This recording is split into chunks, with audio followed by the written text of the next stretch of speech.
see what we're talking about. You can be a shining star. Wow, you'll go far. Learn to have a healthier body and a cleaner world too. Don't forget your mini manners. Hey kids, your health brings it all to you, to you, to you. Presenting Decisions, Decisions, Decisions. Decisions, decisions, decisions. Each of us makes lots of decisions every day. You might start the day by making a decision about what to wear or about what kind of cereal you're going to have for breakfast.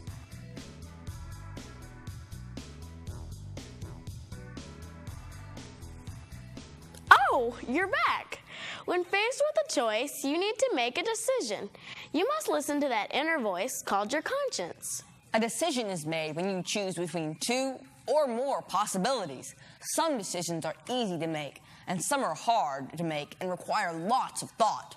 Some decisions may have a big effect on you, your family, your friends, or your health.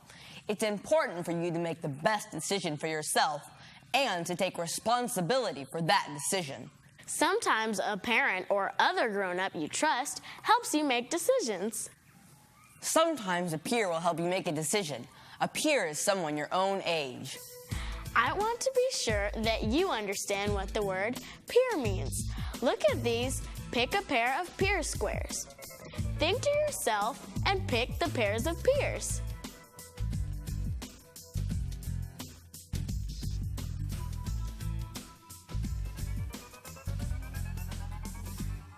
Here are the answers. Pair number 1, 3-year-olds. Pair number 2, 11-year-olds. Pair number 3, 35-year-olds. And pair number 4, 65-year-olds. How many pairs of peers did you pick correctly? I hope you got all the peers correct. Now that you know your peers are people your own age, let's talk about peer pressure. Peer pressure happens when someone your own age tries to get you to do something. It could be something positive or negative. An example of positive peer pressure might go something like this. Hey, I always sit in this seat. Get up, I want to sit down. Go away! Go away! A bully is no fun to be around. Most bullies act the way they do to get attention and to make themselves feel powerful. Bullies can make you feel scared, and watching a bully in action upsets all the kids who are close by. Try not to let a bully know how scared you feel, because that's just what the bully wants. Ignore the bully or tell the bully to leave you alone. Then, leave the situation if possible. Tell an adult you trust what happened and ask them for help. Bullies have a choice about how they act. Would you want to be friends with someone who is a bully? He was in the seat first. Why don't you go back and find another seat? Remember the rules on the bus. You should always get on the bus, find a seat, and only 2 people to a seat. Hey, you! Yeah, you over there! Hey, get your head inside. You could get hurt sticking your head out of the window. You're going to get into trouble. Yeah, I saw the bus driver looking at me. Well, you should follow the bus safety rules, and you should not pick on little kids. What's up with that? Well, I was mad at my little brother when I left home, and I was still mad when I got on the bus, and I guess I took it out on him. Thanks for keeping me out of trouble. You really scared those little kids. Maybe you should tell them that you're sorry. I'm sorry, everyone. Especially you, little buddy. No problem. You just saw positive peer pressure in action. Sometimes all it takes is encouragement from someone your own age to help you make a good decision for yourself. Your peers can help you stay out of trouble. Negative peer pressure happens when your peers try to get you to do something that makes you feel uncomfortable or that you know could be unsafe. Here's an example of negative peer pressure. Man, we can make some really cool designs with this spray paint. This place really needs it. No, thanks. Don't you remember the 4 R's we learned in Kids for Health class? Reduce, reuse, recycle, and respect? I don't care about that stuff. Well, I do. I want to show respect by taking care of the environment. I don't want to get in trouble. Besides, this is a nice place. I don't want to ruin it. Ruin it? Psh, you're just scared. This will be great. Graffiti is not for me. I'm out of here. Man, what's up with him? Just because your peers are doing something doesn't mean it's okay to do. You have to learn to make good decisions for yourself. Don't let negative peer pressure force you to make a decision you know is not right. Watch the story and pay close attention to what is going on. What kind of candy are you going to buy today? Buy? I'm not buying anything. I don't think that's such a good idea. Don't worry, I've done it many times. You do trust me, don't you? Don't get all mad. Hold it, kids. Hey, security cameras saw you in there putting candy in your bags. I didn't take anything. He put it in my bag. Are you kidding me? It was all your idea. Jeremy made Samantha feel uncomfortable, yet Samantha went along with Jeremy. Most people want to keep their friends, but most people want to stay out of trouble too. Sometimes it's hard to say no. You were right about that. When you were little, you didn't have any trouble telling your friends no. But as you have grown older, it's harder to say no because you don't want your friends to be upset with you. Saying no can be hard, but it's easier when you learn how to say no by using refusal skills. Refuse is another word for no. When you find yourself in an uncomfortable or unsafe situation, using refusal skills can help keep you safe and out of trouble. First, you would say no. Next, you would tell why you were saying no. Then, you would suggest something else to do. If these 3 steps fail, you need to move away from the situation. It's like learning to play the piano. You have to practice and learn how to play the piano well. And you have to practice using refusal skills to be able to use them when you need to say no. Let's let Jeremy and Samantha have a rerun. Samantha is going to use the refusal skills we have just learned. Will things happen differently? Watch and see. What kind of candy are you going to buy today?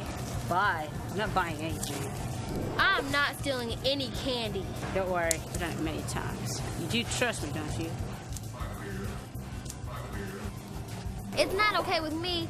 I'll get in trouble. I'll be grounded for life. But let's go to my house and we can play some video games and get a snack. Samantha did a good job of using refusal skills and kept both kids out of trouble. If Jeremy had kept putting pressure on Samantha to steal candy, Samantha should have walked out of the store without Jeremy. Now it's going to be your turn to practice using refusal skills. Watch this scene. Think about how the people in the story could have used refusal skills to help stay out of trouble. Remember, say no. Tell why not. Suggest something else to do. If these 3 steps fail, move away from the situation. You're at a friend's house for a birthday party sleepover. After the parents go to sleep, a friend gets out a 6-pack of beer. She suggests that everyone try a sip. If someone at the party had used refusal skills, things would have been different. Let's give these girls a rerun. Here you go. No, I don't want one. Oh, come on. One won't hurt you. No, I promised my parents I wouldn't drink alcohol, and I don't want to break my promise to them. But one won't hurt you. They'll never know. But I'll know. Come on, I'm hungry. Let's go make some popcorn and watch that movie you were talking about earlier. Just checking to see if you needed anything before I go to bed. We're fine. No. Thanks. It makes it easier to say no when you know how to say it. As you could tell from this story, when one person has the courage to say no, it can help you stay out of trouble. There are so many different kinds of situations where refusal skills could be used. Let's see what happens in this story. Jan and her friends are at Jan's house talking about their favorite songs. Jan says that her brother has a cool CD. Tom asks if he can borrow the CD. Jen says no at first, but Tom keeps on begging until she agrees to let him take it.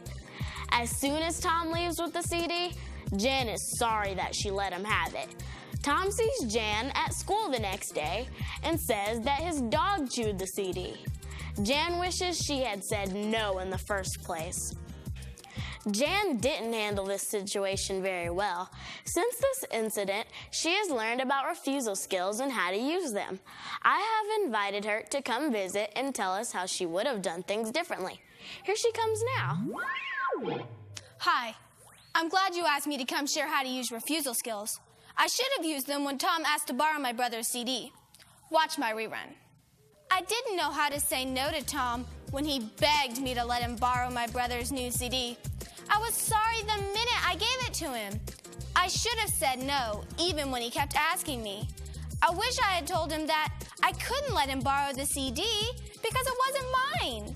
You can see that I wrote the name of the CD for him so he could get one for himself.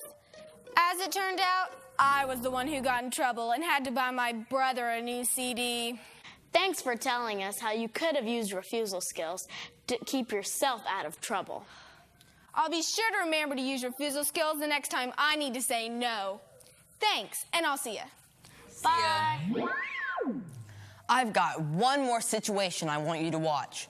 By now, I hope you can see how helpful using refusal skills can be to you.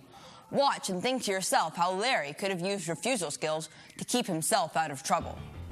Larry, Jim, and Bob were in the bathroom washing their hands before lunch. Jim and Bob thought it would be fun to stop up the sinks with paper towels and flood the bathroom. Larry said that he would not do that, even after Jim put some paper towels in his hand. When the paper towels ran out, Bob grabbed a piece of paper from Larry's backpack and stuffed it into the sink. The principal is called to the flooded bathroom and finds Larry's name on a piece of paper. So you know why you're here? Yes, sir. Well, Larry, I know that you and Jim and Bob were in the bathroom when it flooded. Now, I've already spoken to Jim and Bob, and now they said that you didn't stuff any paper down the sink. But I do want to hear from you what you have to say about what happened. Well, we were in the bathroom washing our hands before lunch. Jim and Bob thought it would be fun to stick paper towels down into the drain in the sink. I told them no, because I didn't want to get in trouble. I even told them that we were going to be late for lunch and that they needed to come with me. I guess I should have just left the bathroom as soon as I saw what was going on. That would have been a good idea. It would have kept you out of trouble. No, you should have done. You should have told a teacher what was going on in the bathroom. Now, Larry, I know that you've learned about refusal skills and how to use them. So remember, when you said no, and you told why not, and you suggested something else to do, then you should have moved yourself away from the situation. That would have been your best choice today. You have learned how to say no by using refusal skills. Anytime you find yourself in an uncomfortable situation, it can make you feel stressed out. Let's look at someone who's feeling stressed. All of us have stressful feelings sometimes. It's just a part of life. Too much stress is not fun and can keep you from being healthy. Stress can affect each of you differently. One person may have a headache, tense muscles, shaky hands, nervous feelings, or may eat more than normal. Another person may get angry easily, yell, kick things, lose their appetite, or sleep too much. Some people who have too much stress have conflicts with their friends and family. Conflict happens when two or more people can't agree. Stick around and we'll tell you some healthy ways to handle your stress. Take a look at Amy and Brian. I get the cake. I got here first. You did not. I got here first. I haven't had a piece of cake yet. Neither have I, and I'm really hungry. Well, we both can't have the piece of cake, can we? Here, let me slice you a piece. No, that's not fair. I'll get the small piece. Would you look at this mess? You're looking at a conflict. It looks like these kids are stressed out. The way you handle conflict can cause even more stress. Let's look at some ways to resolve conflict. Kids for Health has 3 important rules to deal with anger or conflict. These 3 rules are the same rules used when crossing a street. What are the 3 street safety rules? Stop, look, and listen. These are also very important rules to use in dealing with anger or conflict. Whenever I get angry, I stop what I am doing, count to 10, and try to cool off. Then I look at the other person and pay attention to their feelings. Most importantly, I listen to the other person's feelings. Watch how this conflict could be avoided. How about this? I'll cut the cake and you can pick which piece you want. Okay. Brian and Amy found a good way to solve the problem of who was going to get the last piece of cake. There are lots of things you can do to help handle stressful situations. Brian and Amy solved their problem by talking it over. Here are some other ways that stress can be handled. Take a time out and spend some quiet time alone. Get plenty of sleep. Write a story about how you feel. Exercise. Eat regular meals. Spend time with friends. Relax by taking long, deep breaths. Use your time wisely. You and your peers will have stressful feelings from time to time. Learning how to say no and how to handle stressful feelings will help you to be healthier and happier as you grow older. A common reason young people get in trouble is because of peer pressure. Practicing your refusal skills now make it easier to say no when you are in an uncomfortable, unsafe, or unhealthy situation. Remember, be smart, do your part. Health to you.